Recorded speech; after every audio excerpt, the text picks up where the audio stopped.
सभापति महोदय और आम विद्यालय प्रधान शिक्षक एवं पूज्य गुरुजी गुरुमा वृंद तत्सह मंच आगे बसी मोर कुनि कुनि छात्र छात्री को नेताजी जयंती और वीर सुरेंद्र साईंकर जन्मदिन उपलक्षे शुभेच्छा और शुभकामना जनाऊँ।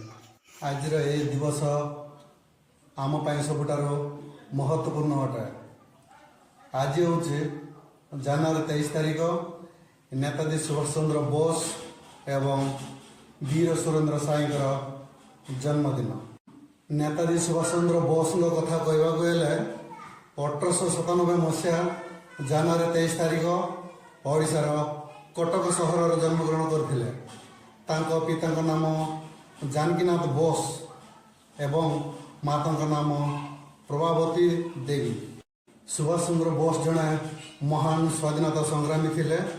से रेवेन्सा कॉलेजिएट स्कूल रु मैट्रिक पास करी कलिकता प्रेसिडेंसी कॉलेज रे नाम लिखाई थिले।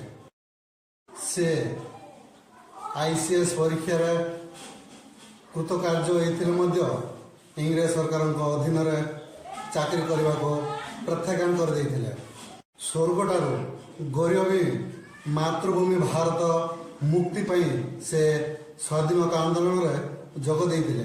से थिले जणे विप्लवी नेता, देशप्रेमी और स्वाधीनता संग्रामी। आम देश को स्वाधीन करने से इंग्रेज सरकार विरोध में लड़ाई आजाद हिंद फौज नामक गोटे सैन्य बाहिनी गठन करथिले। से सर्वदा कहूले मते रक्त दियो मु तुमको स्वाधीनता देवी।